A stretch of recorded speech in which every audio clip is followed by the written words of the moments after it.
My name is Valerie Morrison. I'm 35, and I built a $28 million logistics company from nothing. Last Sunday, we were all at my parents' house in Scottsdale for the usual family dinner. Dad put his fork down, looked straight at me, and said, "Valerie, it's time you hand the company over to your younger brother. He's the son, he should carry the family name forward." My brother Connor leaned back in his chair with that smug laugh I know too well, and added loud enough for the whole table to hear, "That's right, I'd run it better than you anyway." Mom just nodded like it was the most natural thing in the world. The room went dead quiet. I didn't say a word.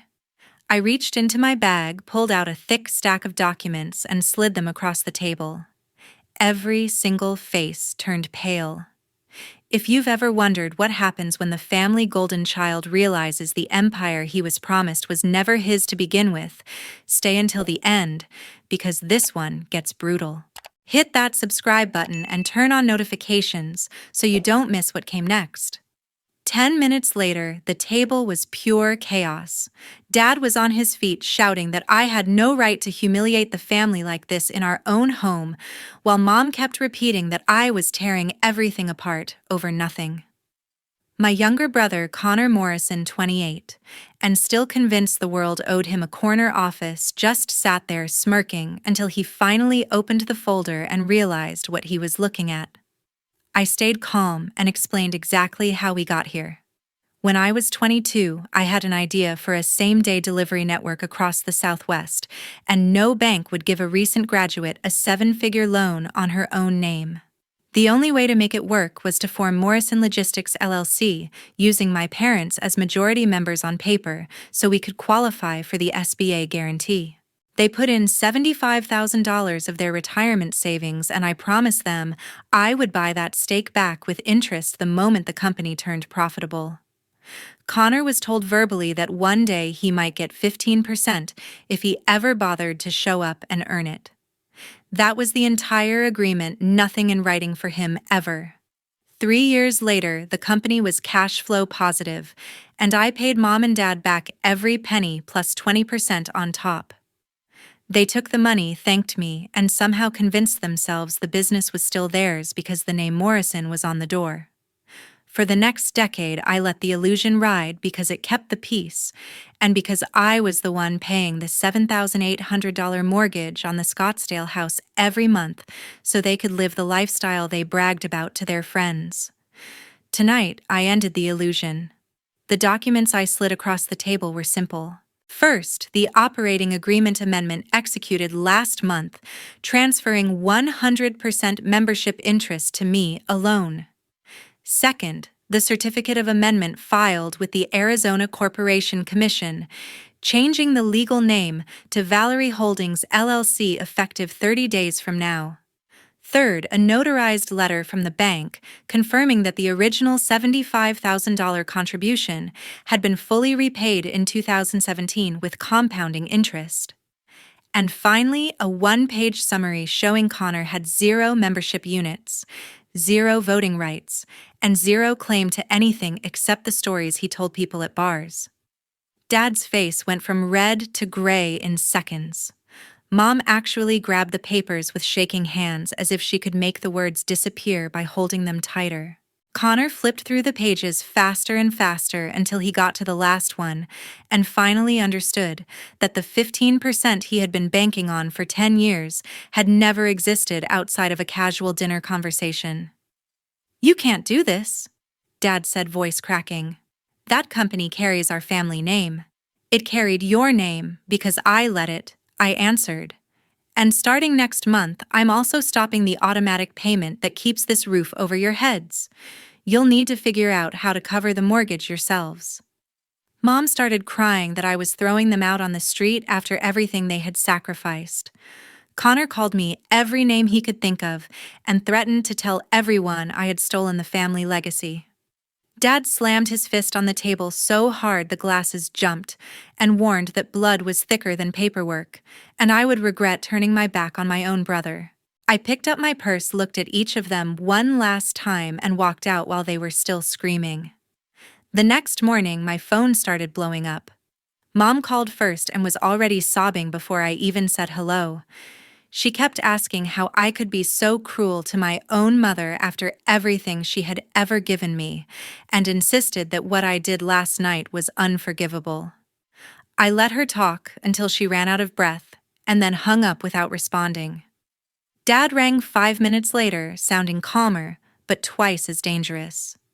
He told me straight out that he would hire the best lawyer in Arizona and sue for his rightful share of the family business because blood had to count for something.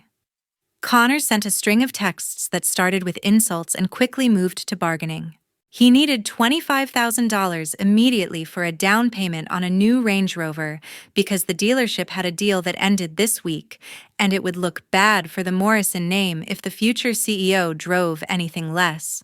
I stared at the messages for a long time and felt absolutely nothing. What none of them seemed to remember was that for the past 3 years, I had been the one covering the $7,800 mortgage payment on the Scottsdale house every single month. I set it up on autopay from a separate account so they never had to think about it. They hosted parties, took vacations, and told their friends their daughter was simply helping out while they enjoyed early retirement. The truth was that without my transfer, the bank would have started foreclosure proceedings months ago. I had given them plenty of warning in my head, but never out loud, because I kept hoping something would change. Last night proved nothing ever would. By noon, I was sitting across from my attorney, Nathan Coleman, in his downtown Phoenix office. He had represented me since the company earned its first million and knew every detail of the structure. We spent 2 hours signing documents that moved 100% of Valerie Holdings LLC into an irrevocable trust with me as the sole beneficiary and trustee. The trust language was ironclad. No creditor, no lawsuit, and certainly no family member could ever touch it. Nathan also filed updated manager certificates removing both my parents and Connor from any signatory authority they still thought they had. When we finished, he slid the final folder across the desk and said the filings would be effective the moment the state stamped them, which would happen before close of business tomorrow. I asked him one last question. Could they actually sue and drag this out for years? Nathan shrugged and told me they could try, but they would be suing a trust with no assets they could reach and a company that no longer carried their name. The legal fees alone would bankrupt them long before they saw a courtroom. I left the office lighter than I had felt in a decade. On the way to my car, I opened every family group chat, every individual thread, every social media account where they could still reach me, and blocked them one by one. Mom, Dad, Connor. Aunts and uncles who had already started texting scripture quotes about forgiveness. All of them gone with a single tap. My phone finally went silent for the first time in years, and the quiet felt like freedom. 2 weeks later, the crowdfunding page went viral. Someone, probably one of Mom's church friends, created a page titled, "Help Our Parents." Greedy daughter stole the family company. The photo showed Mom and Dad looking devastated on the front steps of the Scottsdale house, with a caption that claimed I had thrown them out and taken everything they worked their whole lives for.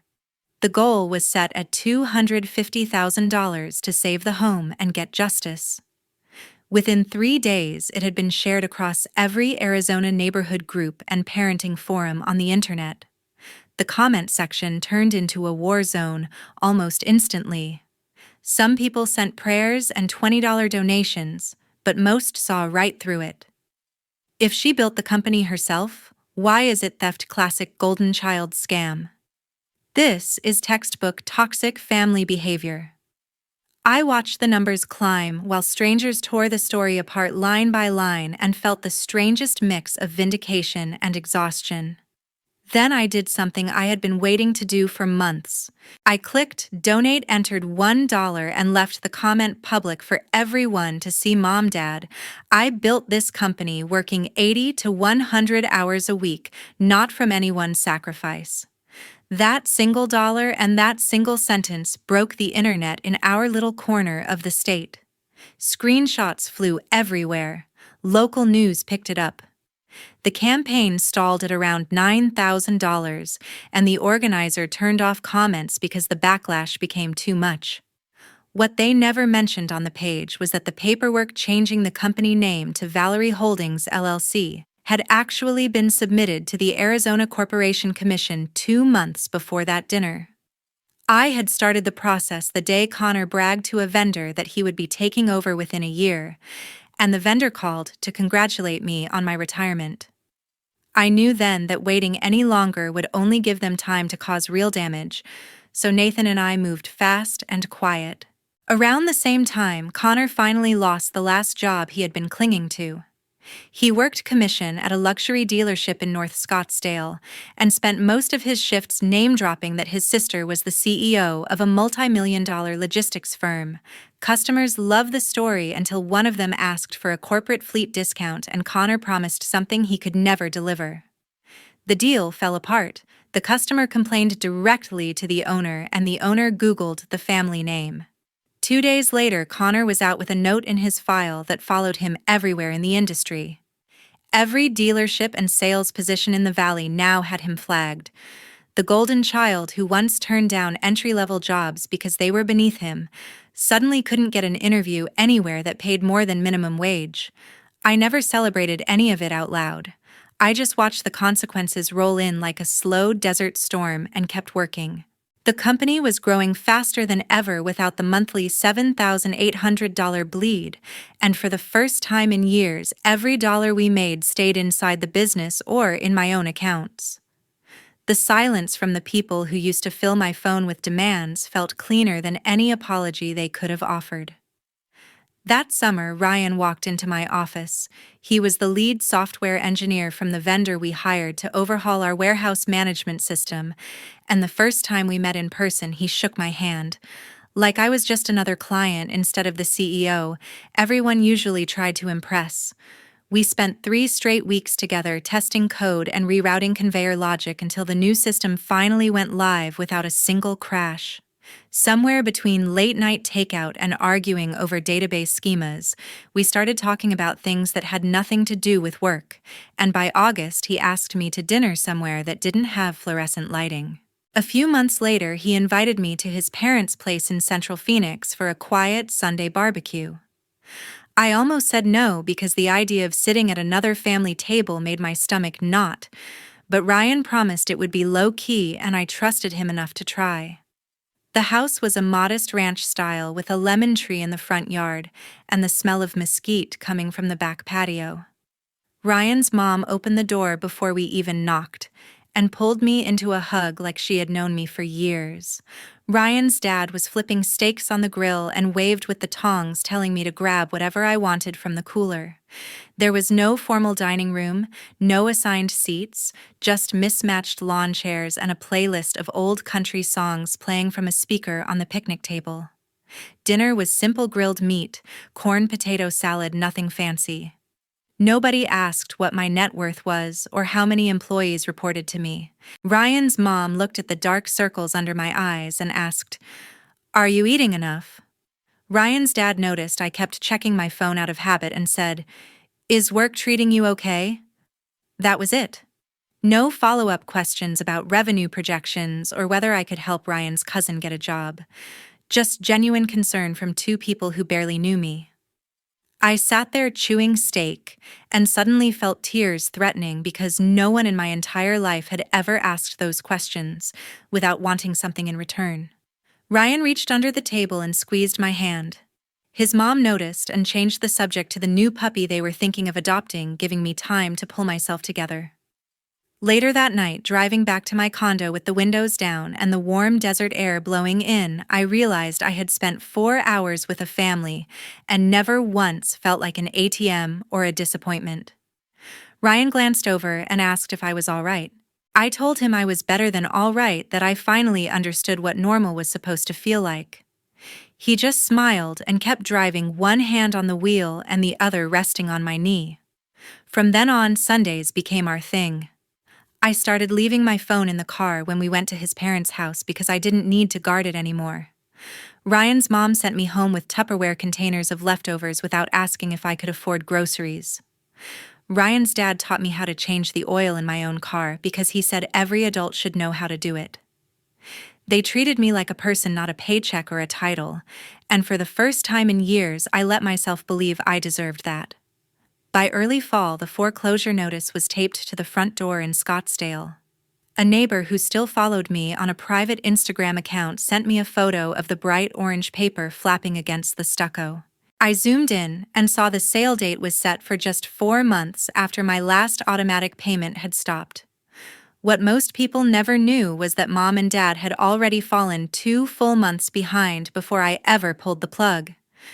They had been dipping into credit lines and skipping bills for longer than they admitted, assuming my transfers would always cover the gap. The moment those transfers ended, the bank reclassified the loan as high risk and accelerated the entire process. In Arizona, that meant they went from late notices to auction block in record time. Within weeks, the moving trucks showed up. The 5-bedroom house with the pool and the 3-car garage was emptied into a 2-bedroom apartment in South Phoenix, where the walls were thin and the parking lot smelled like old grease.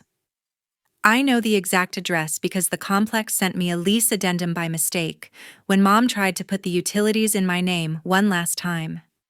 I called the office, gave them my new number, and that was that. Connor's fall was even steeper. The incident at the dealership had spread faster than he expected. Every sales manager in the valley now had his name on a shared Google Doc labeled "Do Not Hire," misrepresents family connections. He applied to 20 places in 1 month and never got a single call back for anything that required a tie. The only offer he received was for a warehouse position unloading trucks at a distribution center south of the airport. Minimum wage, no commission, no air conditioning. He took it because the alternative was worse. I heard about all of this secondhand through old mutual contacts who still thought I wanted updates. They told me Mom had started clipping coupons and shopping at discount grocery outlets for the first time in 20 years. Dad sold the Rolex I bought him for his 60th birthday, just to cover the security deposit on the new place. Connor came home every night with blisters and a bad back and spent his evenings scrolling job boards he was no longer qualified for. Then one October morning, a text came through from a number I hadn't seen in months. It was Mom using Connor's phone because hers had been shut off for non-payment. The message was short. "We're being evicted again. Please. We have nowhere to go. You're still our daughter." I read it twice, felt nothing, and forwarded it to my carrier with a simple request to port my number to a new one I had already set up weeks earlier. 10 minutes later, the old phone went dark forever. Ryan was with me when the change happened. We were having breakfast on my balcony and he watched me swap the SIM card without asking any questions. When the new phone finally lit up with only his name and a handful of work contacts, he just leaned over and kissed my forehead. That was the day I stopped looking back entirely. Exactly 1 year after that dinner, I stood on a stage in downtown Phoenix signing the biggest contract of my life. Amazon Logistics had just chosen Valerie Holdings as their primary same-day fulfillment partner for the entire Southwest region. The deal alone pushed our valuation from $28 million to $92 million overnight. Cameras flashed, champagne flowed, and every major business outlet in Arizona wanted a quote from the 36-year-old woman who had built an empire with nothing but grit and long nights. I was halfway through my speech when I noticed a familiar figure trying to push past the velvet rope. Connor, wearing a wrinkled shirt 2 sizes too big and the same desperate smile he used when he needed cash in college, waved like we were still family. One of the former warehouse supervisors recognized him from an old Instagram story and live-streamed the whole thing. Within seconds, the crowd started murmuring. Connor made it 10 feet inside before security intercepted him. He shouted over their shoulders that he just wanted to congratulate his sister and maybe talk for 5 minutes. The room went silent except for a few audible gasps when someone in the front row muttered loud enough for the microphones to catch. "That's the brother from the GoFundMe scam." Security escorted him out while the audience actually booed. I never stopped smiling for the cameras. 2 weeks later, Ryan got down on one knee in the backyard of his parents' house, under that same lemon tree where I had first felt what real family could be. I said yes before he even finished the question. The engagement party the Whitakers threw the following month filled their entire street with cars. Ryan's mom cooked for 3 days straight, his dad strung lights across every tree, and more than 200 people showed up to celebrate us. Not a single Morrison was invited, and not a single Morrison tried to come. These days, when people in Arizona talk logistics, they say Valerie Holdings without ever mentioning the old name. Industry events invite only me. Investors ask only about my vision. The story of the family that thought they owned a company because it carried their surname has become a cautionary tale whispered in boardrooms. Never mistake generosity for ownership. Mom and Dad now survive on Social Security and whatever part-time cashier work they can still manage at their age 70. The last I heard, they share a one-bedroom unit near the fairgrounds and haven't left the state in years. Connor still clocks in at the warehouse, scanning barcodes and lifting boxes for $12 an hour with no benefits and no future. Nobody in our old social circles mentions them anymore. They didn't lose a daughter. They just lost the ATM they thought would never run out of money. Looking back, I realized the real inheritance I gave myself that night wasn't the company. It was the freedom to choose who deserves a place in my life. Blood might be thicker than water, but respect and love are thicker than blood, and those two things have to be earned every single day. If you've stayed with me until the very end, thank you from the bottom of my heart. This story wasn't easy to tell, but your support made it worth sharing. Drop a comment and let me know, have you ever had to cut toxic family members out of your life? How did you find peace afterward? Your stories help others who are still struggling, so please share them below. And if this resonated with you, even a little, hit that like button, share it with someone who needs to hear it, and subscribe so we can keep having real conversations that matter. I'll see you in the next one.